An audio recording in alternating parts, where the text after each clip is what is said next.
Hey, hope you're having an amazing day. Cuties Creations here with another message on the restitution. So, we were talking about finance. This particular thing has, finance is so important in the ways of stability. And it's not the most important, of course not, definitely not, but it allows you freedom.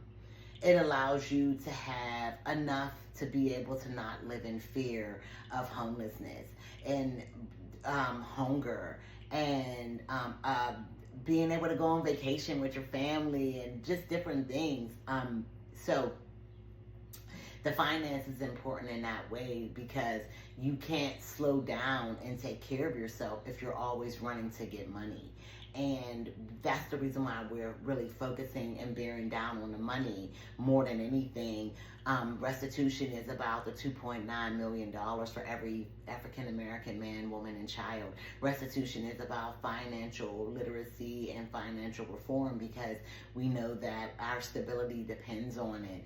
When you want to slow your brain down, you can't have all those distractions of a lack mindset because it sets us in fear, and you can't create in fear. So, financial literacy. Then we want judicial reform because you can get all this money. Well, just look at all the things that are happening now. Not to say that I would ever tell anybody that they can get away with breaking the law. I'm fully against anyone breaking the law, but when we do it, it isn't fair. It isn't. The laws are skewed against us. They're made. Those sentences that say 5 to 10 were made for us to get the 10.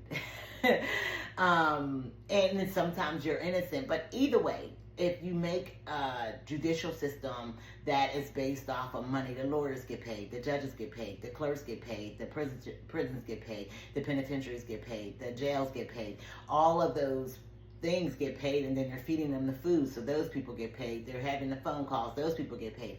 All of these things are working this system, so why would they want less crime? Wouldn't it behoove them, these industries, to have a way for them to keep making money off of human life? And not just with them going to jail, but with the free labor. There's a lot of people who work in while they're in jail and in prison, and they are paid pennies. And when I say pennies, I'm literally talking about pennies. And they're doing the same amount of work that anybody does out on the street. Now, are they paying back for what they've done? Well, if you're not innocent, then yeah, they're paying back their they're paying back their I can't remember what it's called. Well, they're paying off some sort of fine that they are, like they're able to do that, and you're able to file taxes still. You're still American citizen, but neither here nor there. It's a newfound slavery where you can work overtime and not get overtime, where you can work for a whole month and just make $100. Could you imagine working for a full month every single day and not getting more than $100 or $200?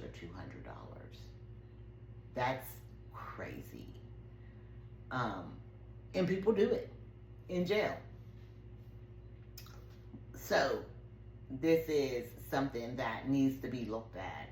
And our judicial system has made a lot of millions, if not billions now, off of human life, and we have to take a look at that.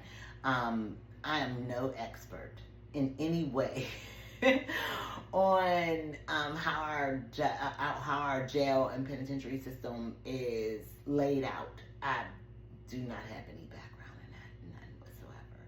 But I do have a lot of background in law. And before you get there, there needs to be some way that we can make it fair. And then when you get there, we need to examine how they are running these prisons so we can be able to have people come out and really be rehabilitated. The point of jail was to punish someone for doing a crime and then rehabilitate them back into society, not make them career criminals.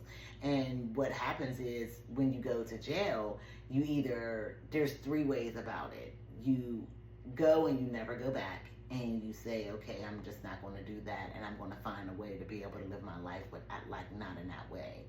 Then there is the people who have the poverty mindset, who become better criminals in jail, and they eventually go back and they turn over those bids over and over and over again and create that cycle.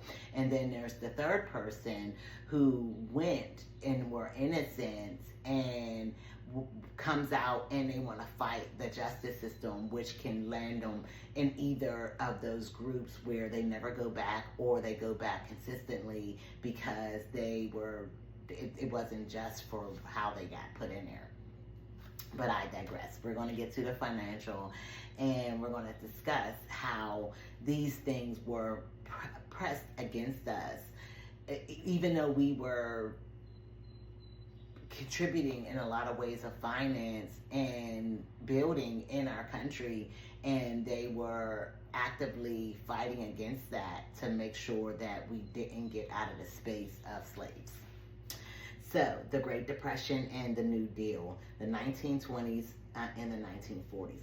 The 1929 stock market crash exposed weakness in the financial system, leading to the Great Depression.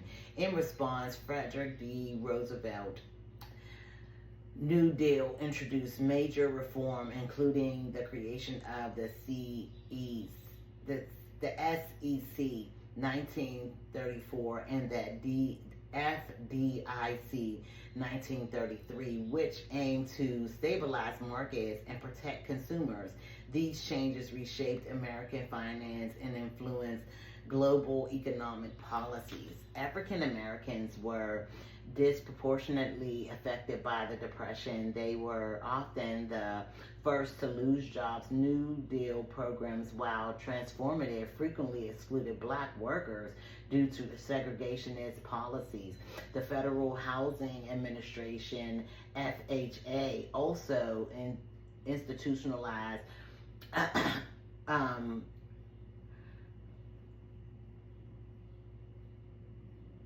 institutionalized denying black families access to mortgages and to refinancing,